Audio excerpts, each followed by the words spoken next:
Ezequiel tuvo una visión y da una descripción bien detallada de ese templo. Unos 7 capítulos hablando sobre el templo con medidas exactas. Y muchos estudiosos de la Biblia dicen que ese va a ser el templo en el milenio. Ahora, si ese es el templo del milenio, ¿qué número es ese templo? ¿El 1, el 2, el 3, el 4? ¿Cuál sería?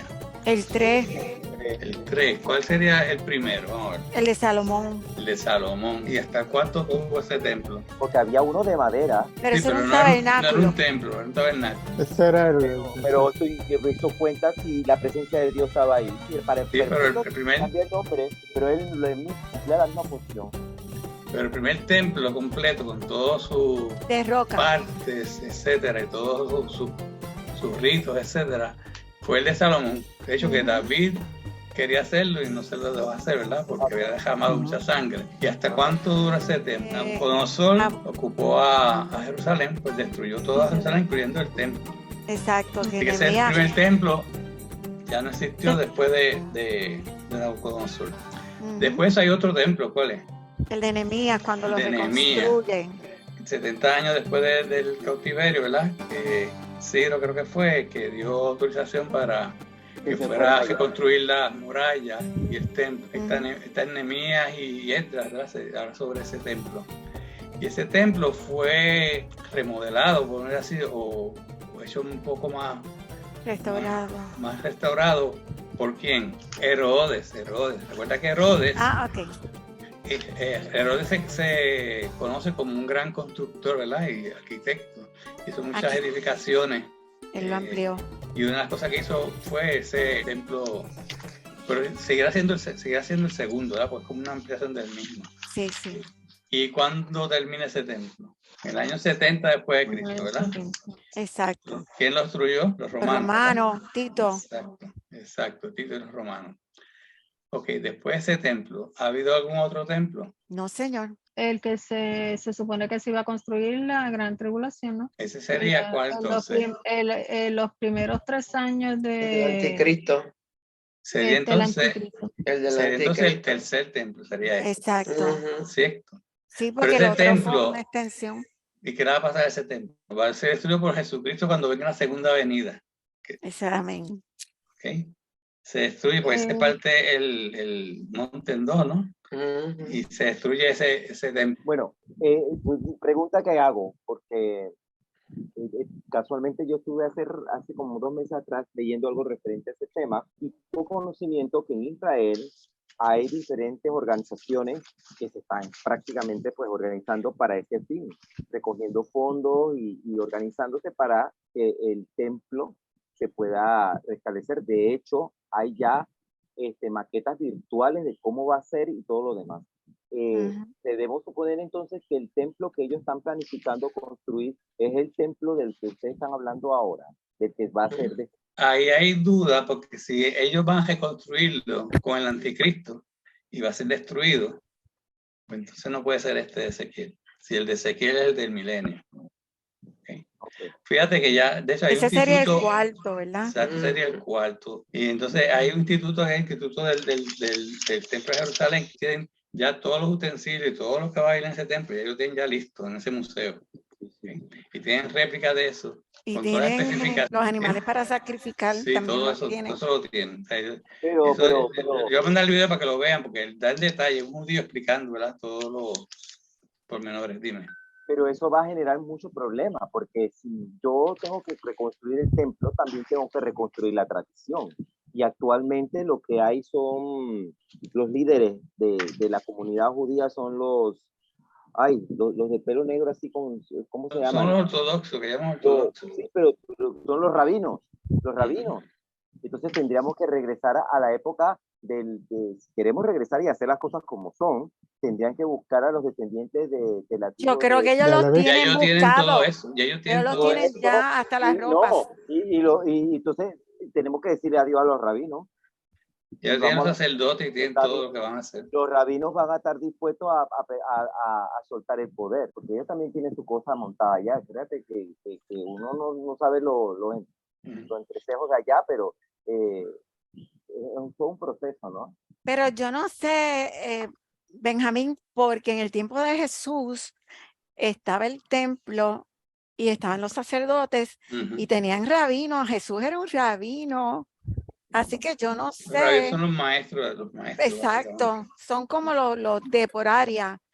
En Son lo que Jerusalén, llamarían aquí en las iglesias los en Belén ancianos de la tenían su iglesia. rabino, en Claro. Belén tenían su maestro, Sí, allá tenían el otro maestro. Nicodemo era, ¿verdad? También. Bien, bueno, así que este sería, si se construye el cuarto templo en el milenio, ¿verdad? Y si tienen, les gusta mucho la arquitectura, se pongan a leer de 40 a 47, porque hay demasiado de detalle, ¿verdad? Con medidas exactas. Muchas Ahora, medidas. el único pasaje que yo encontré que podría darle fuerza a este concepto de que este templo sea el del milenio, lo encontramos en Ezequiel 43, del 1 al 7. Se llama La gloria del Señor vuelve al templo, se llama que pusieron de título. Después el hombre me llevó de regreso a la puerta oriental. Recuerden que esta es una visión que tiene Ezequiel. De pronto la gloria de Dios de Israel, del Dios de Israel, apareció desde el oriente. El sonido de su venida era como el rugir de aguas torrentosas y todo el paisaje resplandeció con su gloria. Esta visión fue igual a las otras que yo había tenido, primero junto al río Quebar y luego cuando el Señor vino a destruir a Jerusalén. Caí con el rostro en tierra y la gloria del Señor entró al templo por la puerta oriental. Luego el Espíritu me llevó al atrio interior y la gloria del Señor llenó el templo. Entonces oía a alguien que me hablaba desde el interior del templo, mientras el hombre que tomaba las medidas se ponía a mi lado. Y el 7 es el más importante. El Señor me dijo, hijo de hombre, este es el lugar de mi trono y el lugar donde pondré los pies. Vivirá aquí para siempre entre los israelitas. Ni ellos ni sus reyes volverán a profanar mi santo nombre, cometiendo adulterio al rendir culto a otros dioses y honrando las reliquias de sus reyes ya muertos. Aquí lo importante es que dice que es, viviré aquí para siempre. Dice también que en este lugar pondré los pies, ¿verdad? Que todo eso está en las profecías también en Apocalipsis. Así que basándonos en este versículo 7, pues podríamos tener cierta convicción que podría ser el templo de Ezequiel que se construya en el milenio. Que va a haber un templo. De hecho, ahí yo tenía mis dudas porque en este templo va a haber también los sacrificios. Entonces yo pensaba, si va a ser sacrificio, no sería necesario, porque ya hizo todo el sacrificio que había que hacer. Pero oyendo otros predicadores dicen que va a ser algo simbólico realmente, no un sacrificio que ya el pecado ya Dios lo hizo de una vez y por todas.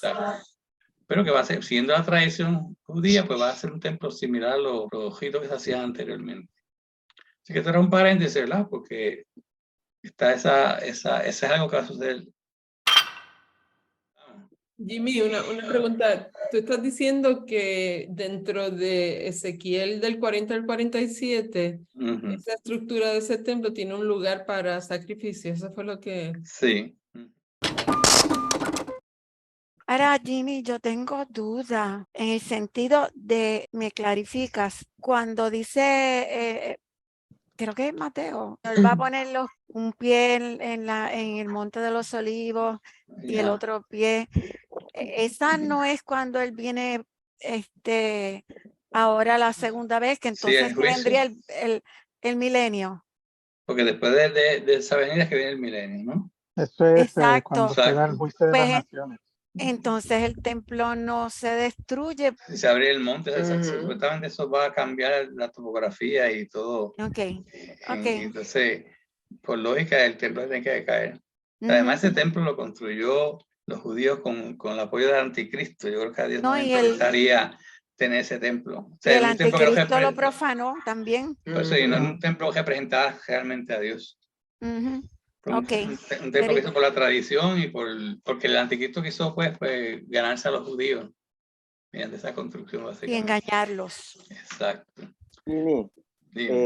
Estaba leyendo que hay algunas posturas que sostienen que para el nuevo milenio, en la nueva Jerusalén, no va a haber templo, porque el templo es el templo viene a significarse como toda la ciudad como tal, porque la estructura, piensan como la descripción de la estructura, pues es realmente como si todo fuera un templo, ¿no? Pero la Nueva Jerusalén no es el milenio. No, ok. Es después. Exacto. Okay. O sea, en la Nueva Jerusalén no es en la tierra, es un nuevo mundo, un nuevo universo. Mientras que el milenio es en la tierra, en Israel, como sucede. Cuando vayamos a la Nueva Jerusalén, pues entonces ahí pues veremos. Cielo nuevo y la tierra nueva. Exacto. Y en ese capítulo 46 de Ezequiel, Ajá. está hablando en el versículo 7 de 46:7, habla de la ofrenda con el becerro y una efa con cada carnero. 4 dice, el holocausto que el príncipe ofrecerá a Jehová en el día de reposo será 6 corderos sin defecto y un carnero sin tacha. O sea, yo sé que, ¿verdad? Jesús murió y pues su muerte fue el sacrificio ofrecido, pero me da la impresión, y no sé, a lo mejor yo estoy mal. Se puede decir. Pero yo pienso que si eso es literal. Sí, hay varias posiciones con respecto a eso, en términos de lo que va a ser la adoración. Fíjate que estamos hablando de un ambiente distinto al que nosotros conocemos. O sea, estamos hablando luego de que ya comenzó el milenio, la vida en el milenio, las personas que viven en el milenio. Habíamos mencionado que, o mencionaremos en algún momento de la discusión cuando hablemos sobre la separación, los que están, sobrevivieron a la tribulación, sobrevivieron buenos y sobrevivieron malos. Pues se hace una separación entre unos y otros, pero muchos de esos, o sea, algunos de esos van a, como habíamos mencionado, van a procrear, va a darse una dinámica donde va a haber nuevas personas en esa circunstancia, pero entonces hay una posición en términos de los estudiosos de la Biblia que mencionan la posibilidad o explican eso desde el punto de vista de los que no tuvieron la experiencia de aceptar a Cristo antes de esa situación. O sea, estaban planteando ellos que ese sacrificio va a ser un sacrificio conmemorativo. Fíjate que cuando se hacía el sacrificio en el pueblo de Israel, se hacía, ellos pues no lo sabían, pero se hacía, el significado era el símbolo del Cordero de Dios, Jesucristo, dando su vida por nosotros. Y era por el pecado.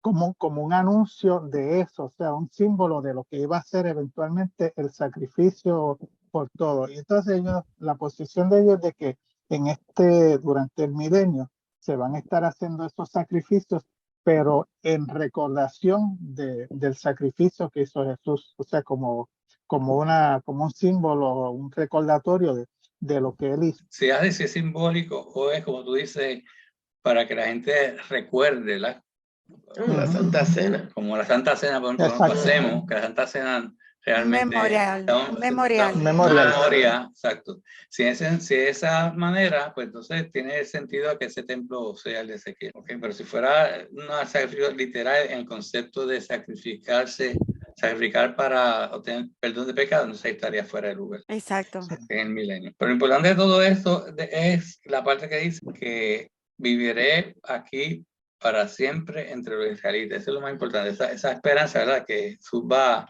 a reinar aquí en la tierra. Eso es lo importante. Lo demás son detalles, que puede haber diferentes posiciones, y ni quite ni añade, ¿verdad? Y eso lo sabremos pues más tarde, de aquí a unos miles de años, o cientos de años. Puede ser que lo veamos pronto, no sabemos. Aquí yo cogí la idea de Pastor Abraham Peña, usé el bosquejo de él, que otras referencias, pero básicamente es su bosquejo. Él presenta unas características generales, ¿verdad? Que debe ser la vida en el milenio. Y la primera nos dice que va a ser un reino de libertad.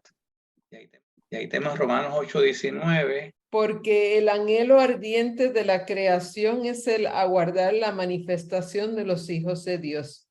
Porque la creación fue sujetada a vanidad, no por su propia voluntad, sino por causa del que la sujetó en esperanza.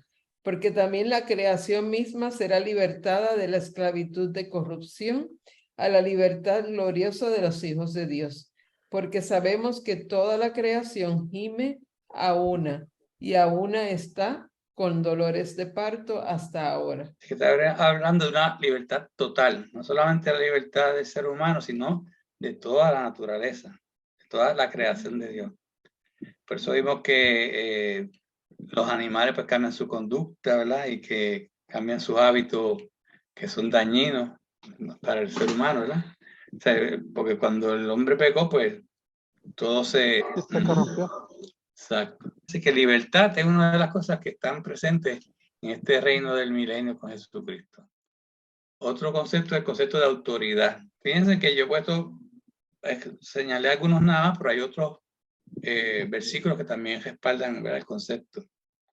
Dice 1 Corintios 6, 2 y 3. ¿O no sabéis que los santos han de juzgar al mundo? Y si el mundo ha de ser juzgado por vosotros, ¿sois indignos de juzgar cosas muy pequeñas? ¿O no sabéis que hemos de juzgar a los ángeles? ¿Cuánto más las cosas de esta vida? Ese es un regaño que Jesús le hace a los discípulos, ¿verdad? Porque tenían miedo de tomar esas decisiones y juzgar cosas en la iglesia que había que, no sé si fue Pablo, Pablo, hablando de las iglesias, hablando de una iglesia. Hablando de las iglesias. O sea que él le dice, pero si ustedes van a un futuro, van a ser los que van a gobernar, los que van a juzgar. O sea, nos está hablando que la iglesia va a tener autoridad en ese milenio. O sea, compartida con Jesús, ¿verdad? Por supuesto. Delegada por Jesús, delega a nosotros la autoridad. Así que tenemos libertad, autoridad. ¿Qué más tenemos? Paz. Ahí tenemos dos lecturas. Porque todo calzado que lleva el guerrero en el tumulto de la batalla y todo manto revolcado en sangre serán quemados, pasto del fuego. Porque un niño nos es nacido, hijo nos es dado, y el principado sobre su hombro, y se llamará su nombre admirable, consejero, Dios fuerte, Padre eterno, príncipe de paz. Lo dilatado de su imperio y la paz no tendrán límite sobre el trono de David y sobre su reino, disponiéndolo y confirmándolo en juicio y en justicia desde ahora y para siempre. El celo de Jehová de los ejércitos hará esto. Y juzgará entre las naciones y reprenderá a muchos pueblos, y volverán sus espadas en rejas de arado y sus lanzas en hoces. No alzará espada nación contra nación, ni se adiestrarán más para la guerra. Seguramente no estamos en el milenio, ¿verdad que no? Morará el lobo con el cordero y el leopardo con el cabrito se acostará. El becerro y el león, bestia doméstica, andarán juntos, y un niño los pastoreará. La vaca y la osa pacerán, sus crías se echarán juntas, y el león como el buey comerá paja. Y el niño de pecho jugará sobre la cueva del áspid, y el recién destetado extenderá su mano sobre la caverna de la víbora. No harán mal ni dañarán en todos mi santo monte, porque la tierra será llena del conocimiento de Jehová, como las aguas cubren el mar. Fíjense que el primero que nos dice que va a reinar es el príncipe de paz. Así que si el príncipe de paz va a reinar, va a haber una paz absoluta. Y vemos que en el segundo que ya leyó no habrá guerra, no habrán armas. Y en el tercero vemos que la misma naturaleza también entra en paz, en armonía con el ser humano. Entre ellos. Y aún así vamos a ver cuando Miguel venga con su parte, que aún así la gente sigue siendo mala. O sea, que aunque se está dando un gobierno, ¿verdad? Perfecto, con todo eso la gente no es conforme porque tiene una naturaleza, ¿verdad?, caída. Pero es que hay libertad, y cuando hay libertad la gente toma decisiones. Exacto. Pero lo ideal, lo lógico sería no tomar esa decisión. Claro, porque eso sería lo lógico. tú ves lo bueno y tú recibes lo bueno, pero ellos ven lo bueno y no lo reciben. Está como fuera de sitio, ¿verdad? Entonces, con la próxima, libertad, autoridad y paz. Fíjense que son anhelos que el ser humano ha tenido toda su vida, ¿verdad?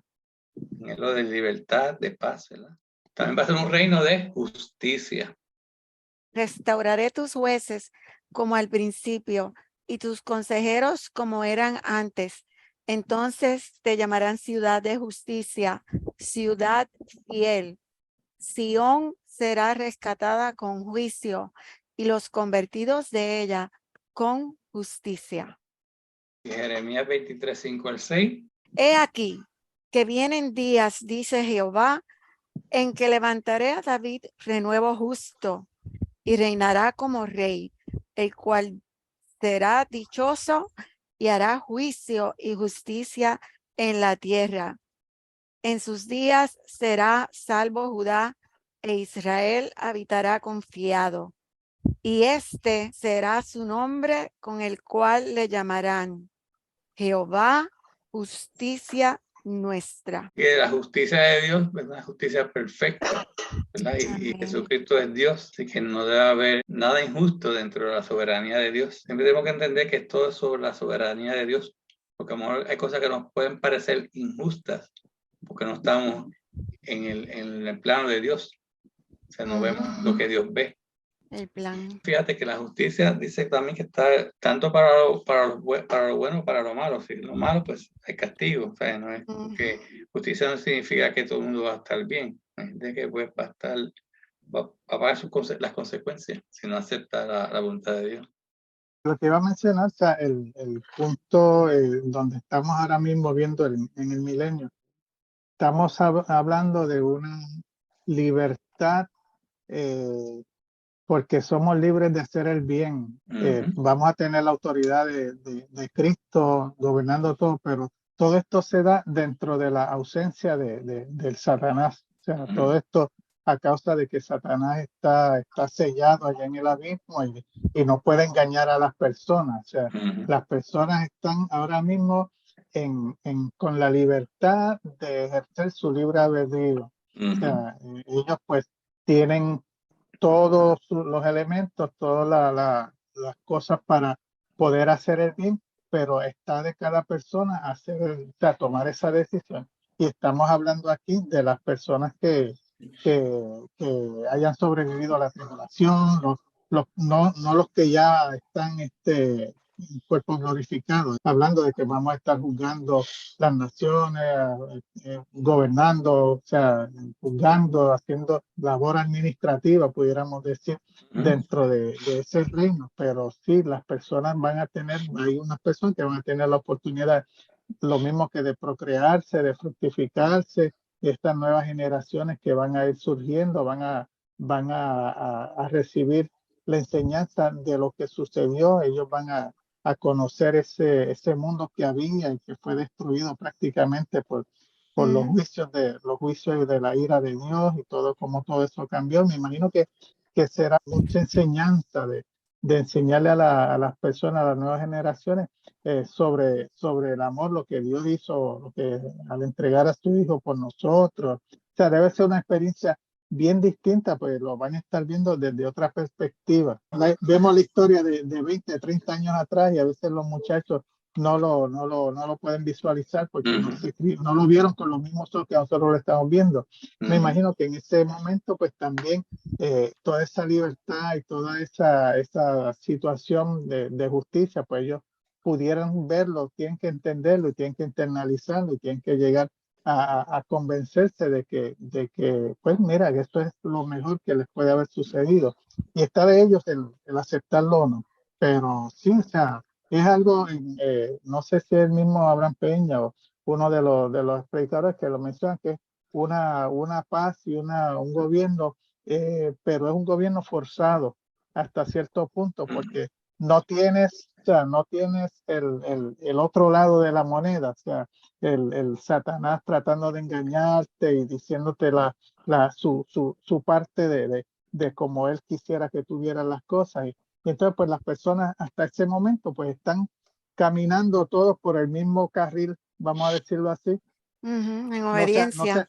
Exacto, en obediencia, pero es una obediencia porque tienes a Jesús reinando sobre todo, tienes a David gobernando como príncipe de Israel, tienes, o sea, una serie de situaciones que están llevando, o sea, las personas pues están forzadas, no en contra de su voluntad, pero pero sin otra elección, porque solamente tienes a Cristo. O sea, no tienes para dónde.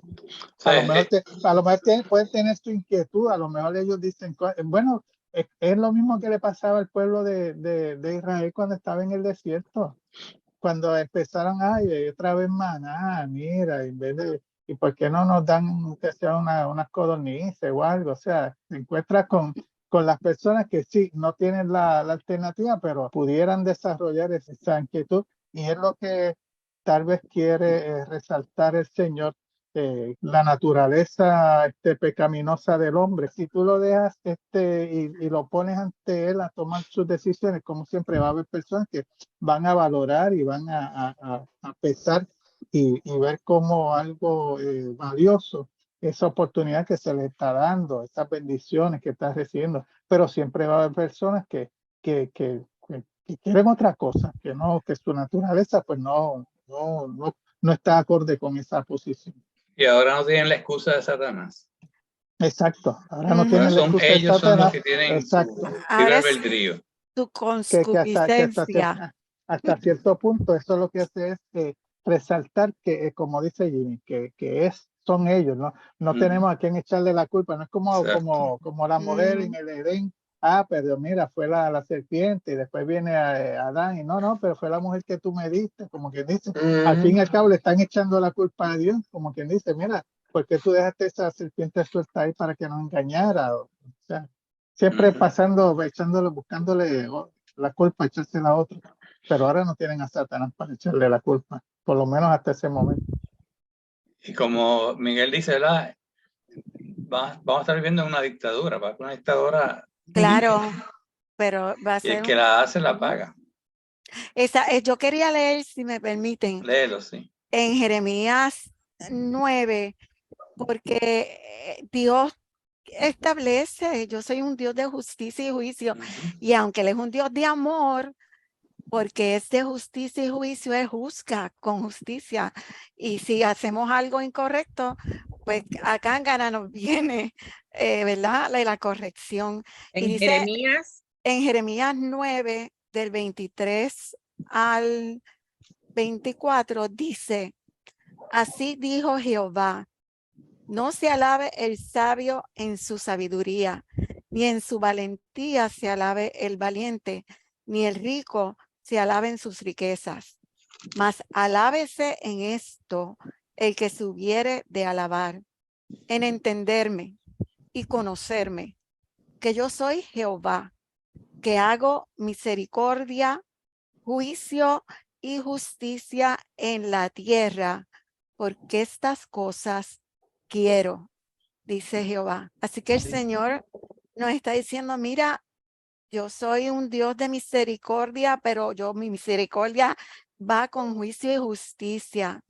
O sea, Él va a juzgar, Él va a hacer juicio, y eso no lo despinta nadie, porque eso es Dios. Dios es justicia y juicio, y aunque es amor y misericordioso, pero es justicia y juicio. Así que eso era lo que yo quería leer, porque eso, siempre que yo lo leo, como que me da un cantazo en el corazón violento, porque la verdad que es fuerte y hermoso a la vez. Yo me pongo a pensar un poquito en esto que estamos hablando del milenio, ¿verdad? Y ahora mientras Miguel hablaba y los escucho a ustedes, mi mente está en los que estuvieron, ¿verdad? Fueron levantados cuando el Señor levantó su iglesia. Y pensaba en que en el milenio, como leímos ahorita, todo Jesús lo que quiere es paz, es tranquilidad, es armonía. Y con los que estamos ahora, entiendo que hay una diferencia, porque nosotros hemos leído a través de la historia, leemos todo lo que pasó, leímos lo que Dios hizo con su pueblo a través de la historia, y nosotros hemos creído por fe. No hemos visto a Jesús. O sea, creemos porque aceptamos su sacrificio y por fe estamos seguros que lo que Él prometió, eso es. Amén. Pero ya en el milenio, Jesús va a estar ahí.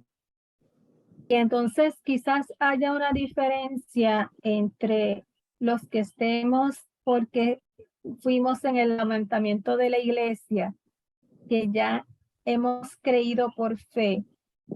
Los que salen de la gran tribulación, que también vivieron esa agonía, ese sufrimiento dentro de la gran tribulación, y los que nazcan posteriormente.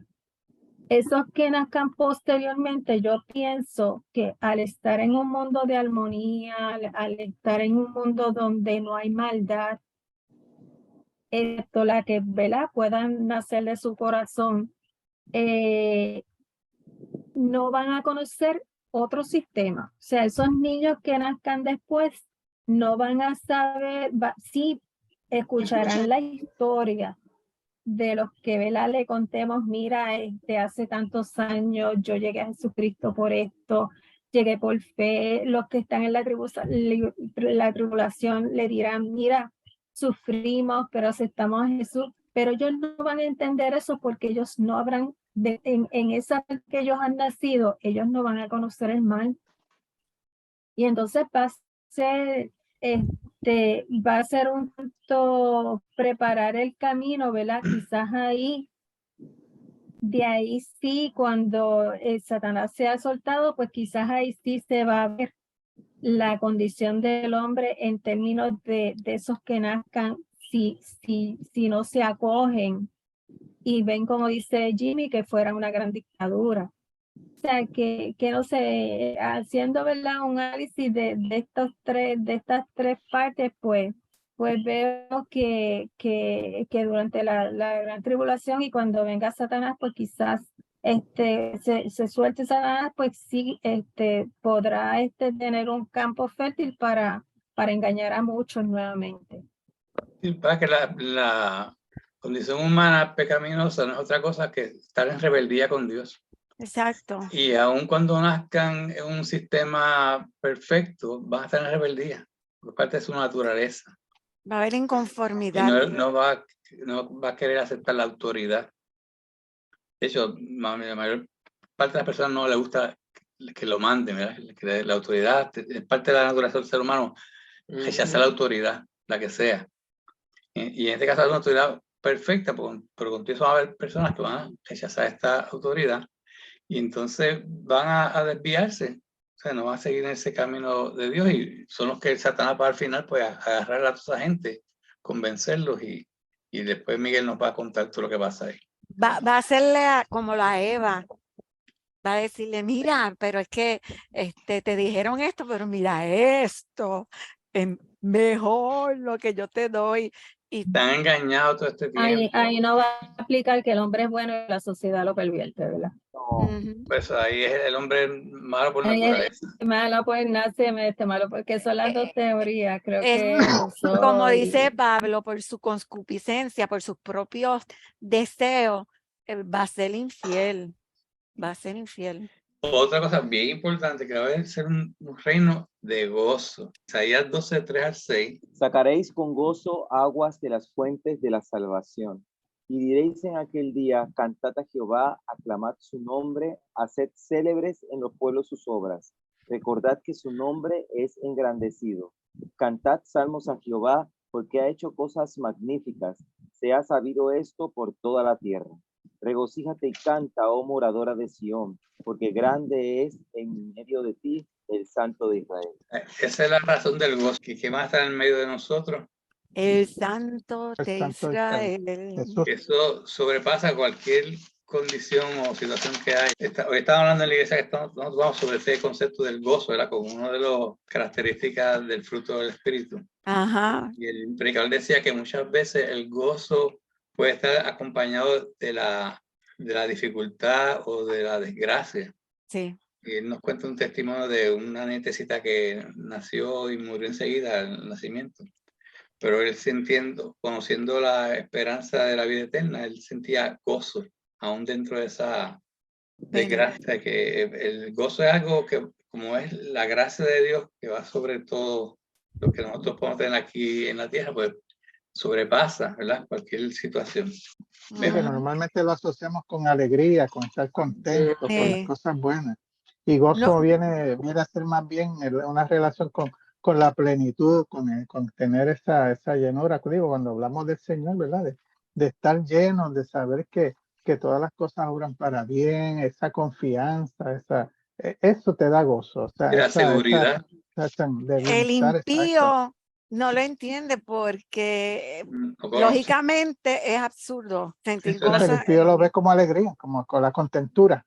Sí, dentro del Ujú. pensamiento humano, pues eso sería algo paradójico, ¿verdad? Absurdo. Tener gozo en desgracia, ¿verdad? Pero para Ujú. que cuando estás en ese nivel, pues tú estás viéndolo en otro nivel, fuera del nivel humano. Fíjate, de lo que espiritual. estaba diciendo Nilda ahorita, una de las cosas es que durante el milenio, y no es mío, lo escuché también, que no va a haber fe. O sea, la fe no va a ser necesaria porque la fe es la certeza de lo que se espera, la convicción de lo que no se ve, pero ya tenemos a Cristo ahí. O sea, cuando Ya estamos lo hablando vemos, de ya lo Cristo, vemos. ya lo tenemos ahí. O sea, que no podemos decir, no, yo por fe, yo tengo mi fe puesta en, no, yo te estoy viendo y tú estás haciendo y tú estás, Sí. o sea, Y estás es haciendo lo que otra. prometiste. Exacto. No, es interesante. Yo le doy gracias al Señor porque, o sea, estos estudios abren la perspectiva a uno de muchas cosas que uno no entendía, muchas cosas que decían de lo mismo que hemos leído, de que el Señor va a hacer juicio, que el Señor va a obrar, van a suceder una serie de cosas. Y entonces tendemos o vivimos una experiencia donde todo esto se espiritualiza. Entonces, pues muchas veces no cuadra porque es que no han sucedido. Esto no es algo que está sucediendo a nosotros. O sea, eso es algo que va a suceder en un momento en particular y tiene un cumplimiento en un momento. Y pues muchas de las cosas que a veces pues nosotros tratamos de entenderlas aplicadas a la iglesia, realmente no la aplican a la iglesia como una experiencia, aplican a la iglesia así como una motivación, como una dirección. O sea, sí, yo tengo que confiar en Dios, yo tengo que saber que Él es el poderoso, que Él va a hacer todas estas cosas, pero hay unas cosas que no puedo decir que las está haciendo porque no las está haciendo, porque las va a hacer en otro momento. Y te quita el miedo, Sí, porque sí. muchas veces, por lo menos de lo que yo conocía antes de estudiar así el Apocalipsis, en realidad a mí me hablaban del fin El fin del mundo. te da pánico, pero en realidad es que es el comienzo de algo nuevo. Sí. Y entonces tú cambias tu perspectiva completamente. Sí, porque Porque básicamente se enfatiza más en los juicios, pero la iglesia tiene una bendición que no tiene nadie más, que por gracia vamos a ser salvos. Y vamos a tener primero la bendición del rapto, la primera bendición, ¿verdad? Que vamos a estar con ella. Tenemos la bendición de la boda del Cordero, que ahí tenemos la unión, ¿verdad? Con Jesucristo. Y tenemos la bendición del milenio. O sea, que nosotros vamos como en otro plano, llegamos a un milenio, ¿verdad? Que otras personas que no aceptaron a Jesús, pues no tienen esa bendición, ¿verdad? Porque van a pasar mucho por la tribulación. O sea, no tienen el camino para nosotros es más fácil. Si la gente entendiera eso, pues estaría contento por el Apocalipsis. Y hasta cierto punto tú mencionas, es chocante, porque mencionas que el camino a nosotros es más fácil, pero siempre se nos ha hablado, o sea, viéndolo, es como si nos ubicamos en el milenio y vemos en retrospectiva, es más fácil porque aceptamos a Cristo, pero viéndolo desde donde estamos ahora, es más difícil, porque Pero es más difícil. Tenemos que ir contra la corriente, tenemos que ir contra lo que el mundo nos dice. O sea, es más difícil para la mentalidad del que no es cristiano. También es más difícil porque tenemos que atarnos a lo espiritual y tratar de romper con la carne, ¿verdad? Eso lo hace difícil. Pero si llegamos a lograr ese nivel espiritual, pues se hace más fácil realmente. Claro. Yo pienso que, o sea, a mi punto de vista, ¿no?